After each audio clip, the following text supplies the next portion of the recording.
हस्तिनापुर में श्री आदिवीर विद्याश्री अंतर्राष्ट्रीय charitable trust आश्रम में स्थापित विश्व की अनुपम कृति त्रिनेत्रधारी 1008 भगवान श्री आदिनाथ प्रभु के श्री चरणों को समर्पित परम पूज्य श्वेत पिच्छाचार्य समाधिस्थ आचार्य श्री विद्यानंद जी मुनिराज की सुयोग्य शिष्या पूज्य समाधि साधिका नमोकार ध्यानी गणिनी आरिका श्री विद्याश्री माताजी का जन्म सन 1963 में मध्य प्रदेश स्थित विद्वानों की नगरी टीकमगढ़ में हुआ था। पूज्य आरिका श्री विद्याश्री माताजी उनकी गृहस्थ जीवन की जुड़वा बहन है। पूज्य गुरुमा अपनी उम्र के काफी आगे के पायदानों पर पहुंचने के बाद भी अथक अविरल रूप से कठिन साधना करते हुए मोक्ष मार्ग की ओर प्रशस्त रहीं और उनकी करुणाएं देखते हुए हर किसी को ऐसा प्रतीत होता कि अपने साथ साथ अनेक संसारी जीवों के लिए मोक्ष का मार्ग प्रशस्त करना उनका परम लक्ष्य है। और ये सब हो भी क्यों ना, क्योंकि पूज्य आरिका श्री विद्याश्री जैन जगत की श्रेष्ठ आरिकाओं में से एक थीं। तभी तो इनकी धर्म के प्रति निष्ठा और समर्पण को देखकर कालांतर में इन्हें पूज्य राष्ट्र संत आचार्य श्री विद्यानंद जी महाराज ने गणिनी पद से विभूषित किया। उम्र बढ़ने के साथ ही पूज्य आरिका श्री का शरीर शिथिल होने लगा और लगातार स्वास्थ्य में गिरावट होने के फलस्वरूप 8 मई 2021 को अपने नश्वर शरीर का ममत्व त्यागते हुए पूज्य गुरुमा ने जीवन की अंतिम बेला में आधि व्याधि और उपाधि से मुक्त होकर शांत भाव से इस नश्वर जगत का परित्याग कर दिया। शरीर का परिणाम जब तक है तब तक है, वो जाना है तो कोई बचा नहीं सकता। जीवन भर आपने सबका खूब भला किया माता जी। अंत समय जीवन के अब अंत समय है। दिगंबर जैन आरिका परंपरा की ये उत्कृष्ट परिणति थी। आपका पार्थिव शरीर भले ही विसर्जित हो गया हो, परंतु आपके ज्ञान और वैराग्य की ज्योति निरंतर प्रकाशित होती रहेगी और आने वाले हर साधक का मार्ग आलोकित करती रहेगी। पूज्य गुरुमा नमोकार ध्यानी गणिनी आरिका श्री विद्याश्री माताजी के श्री चरणों में शत शत नमन, कोटि कोटि वंदन। श्रद्धांजलि गुरुमा गणिनी आरिका विद्याश्री के चरणों में आपने 7 करोड़ाधिक जप किए जीवन में और 3 लाख सुगंधित पुष्प अर्पित जिन चरणों में तीर्थंकर प्रकृति बहुपुण्य कमाया। कलिकाल पंचम में देवों ने आकराई समाधि, रम गई निज आत्म में। आहार त्यागा पद त्यागा, सिद्धियां त्यागी क्षण में। अंतिम उपदेश आशीष दिया, रम गई नमोकार धुन में। निर्विकल्प समाधि कर स्त्री पर्याय छेद पहुंची स्वर्गन में।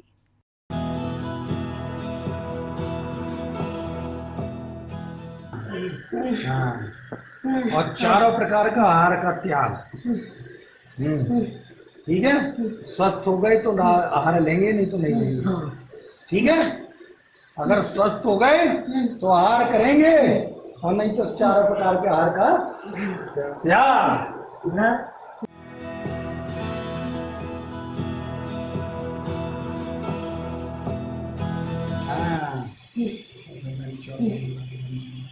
सब विद्याओं को धीरे धीरे उन विद्याओं को विसर्जन करो माता जी सबका।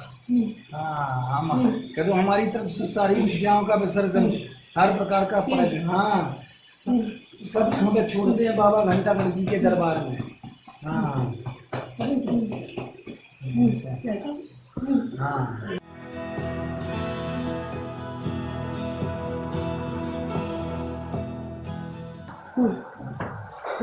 और कुछ बात कहनी है किसी को? हैं? नहीं कहनी? हैं? सबसे उत्तम क्षमा, सबसे उत्तम क्षमा। रोना नहीं बेटा, ये देखो बेटा, ये आत्मकल्याण की बातें हैं। अपन को रोना नहीं है, अपन को तो अपनी माता जी की ऊंची करनी है, तिलक लगाना है। वो ये न कहे हमारी माता जी अनमोल ऐसे ही मर गई बिना ज्ञान की, जानी हुई। तो ये जागृत अवस्था में मरी है हमारी माँ, कह के गई है। हम जा रहे हैं, सबको आशीर्वाद है, सबको आशीर्वाद है।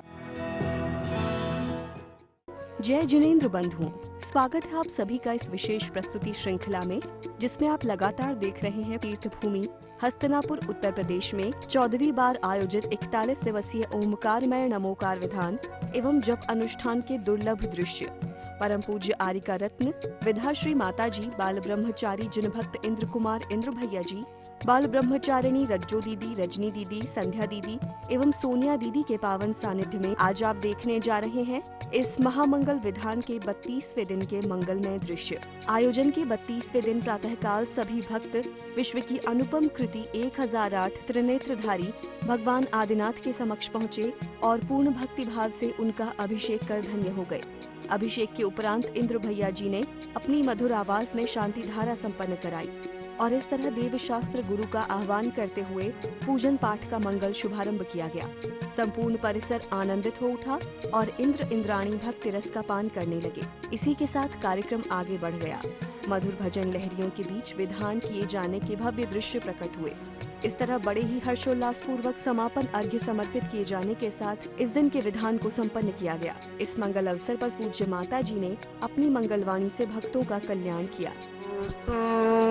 परमात्मने बोलो 1008 चिंतामणि पार्श्वनाथ भगवान की, परम पूज्य राष्ट्र संत विद्यानंद जी महाराज की, परम पूज्य गणनीय आरिका विद्या श्री माता जी की।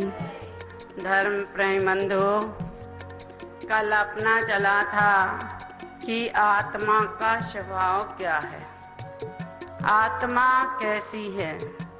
अब कहते हैं कि वह आत्मा को का ध्यान करने का उपाय क्या है, वह आत्मा हमें कैसे प्राप्त हो सकती है, वह सुखमय आत्मा हमें कैसे प्राप्त हो सकती है। तो कहते हैं संयम करण ग्रामा मेक कत्वेन चेतसा आत्मान ध्याये दात्मनैवात्मदात्मैवात्मात्मैस्ततम्। क्या कहते हैं आचार्य भगवान, कहते हैं कि भाई जो आत्मा है संयम करण ग्राम, पहले करण माने इंद्रियां, इंद्रियों से और इंद्रियों के विषयों से को इंद्रियों और इंद्रियों के विषयों को रोक कर फिर कहते चेतसा एकाग्रत्वेन माने चित्त को एकाग्र करके, चित्त को एकाग्र करके फिर क्या करो, तो कहते चित्त को एकाग्र करके आत्मनि स्थितम अपने आत्मा में स्थिर हो और आत्मा में स्थिर होकर फिर आत्मा के द्वारा आत्मा का ध्यान करो तो तुम्हें आत्मा का उपलब्धि हो जाएगी। कहते हैं क्योंकि ये इंद्रियां जो हैं वह शरीर को संताप देने वाली हैं। इंद्रियां संताप देने वाली नहीं हैं, उनका जो द्रव्य इंद्रिय हैं, भाव इंद्रिय हैं, कर्म इंद्रिय हैं, ज्ञान इंद्रिय हैं, वे संताप में कारण तो हैं, लेकिन में जो रति भाव है वह संताप का आत्मा को दुखी करने का कारण है। तो कहते हैं कि जैसे कोई बालक है और उसका पिता मर गया तो उसकी सारी संपत्ति सरकार जब्त कर लेती है और उसके बदले में उसे 500 या 1000 रुपया बांध देती है प्रति माह। तो वह जब उसे पैसा प्राप्त होता है तो वह बड़ा खुश होता है और कहता है कि सरकार बड़ी दयालु है जो हमें घर बैठे पैसा दे देती है। अब वह जब उसे पता चलता है कि अरे मेरी तो बहुत सारी संपत्ति है, ये तो पैसे मात्र हैं, तो वह उनमें पहले तो खुश होता था, अब वह उस पैसा लेने में खुश नहीं होता, वह तो पुरुषार्थ करता है कैसे भी हो हमारी संपत्ति एन प्रकार हमारी संपत्ति हमें प्राप्त हो जाए।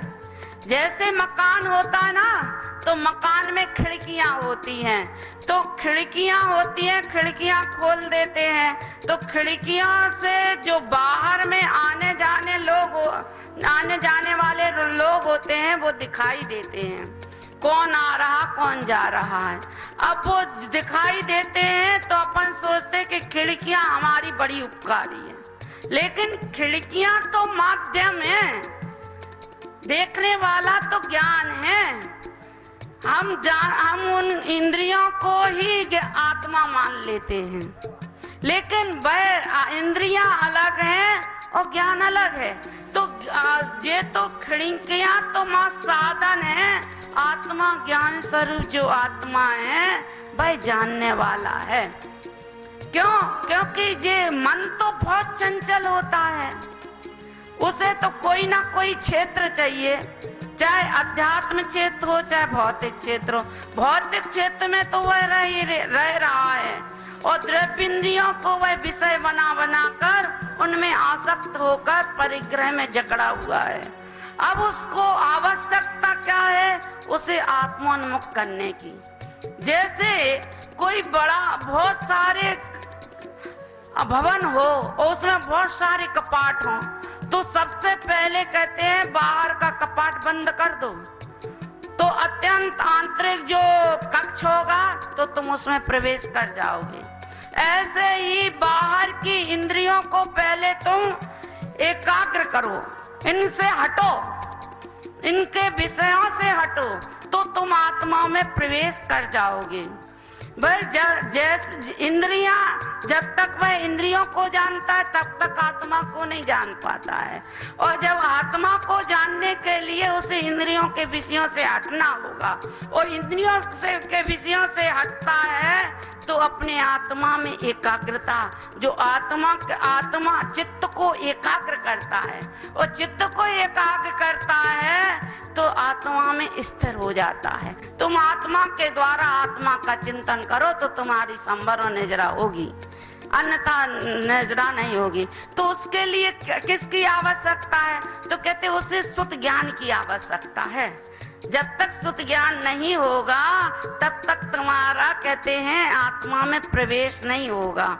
शुद्ध ज्ञान के लिए तुम्हें शुद्ध ज्ञान का अवलंबन लेकर आत्मा को सम से, दम से और समाधि से, सम से माने इंद्रियों का समन, कसायों का समन करके, और मन को और इंद्रियों को जो फिजूल बेकार अपना मन जा रहा है उसको रोककर और उत्तम परिणामों में स्थिर होकर आत्मा का अनुभव होगा तुम्हें। जब तक आत्मा का अनुभव नहीं होगा तब तक तुम्हारी संवर और नजरा नहीं होती।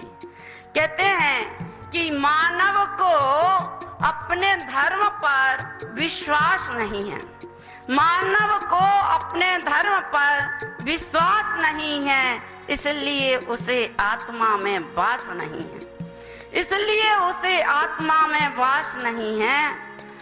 यदि मानव को अपने धर्म पर विश्वास होता तो सच कहती हूँ कि दुख दर्द उसे के पास नहीं होता, दुख दर्द उसके पास नहीं होता।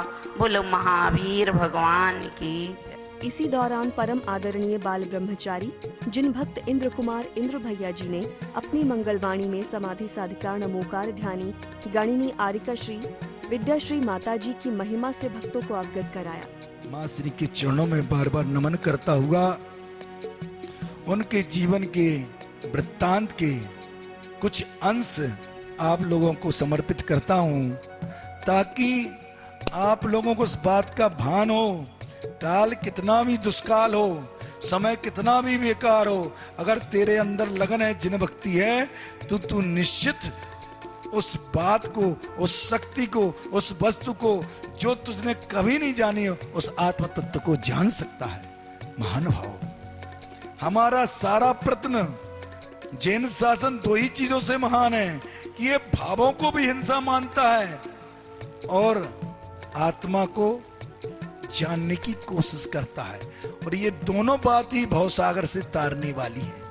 बिना निज को जाने हुए कोई भी प्रयास कर लो, न वह सम्यक ज्ञान दर्शन है, न सम्यक ज्ञान है, न सम्यक चारित्र है। जब तक निज का नहीं भान होगा। हमारी माँ विद्याश्री माता जी कहती थी, बिना आत्म भान के सम्यक दर्शन हो ही नहीं सकता। आगम में भी ऐसा लिखा है।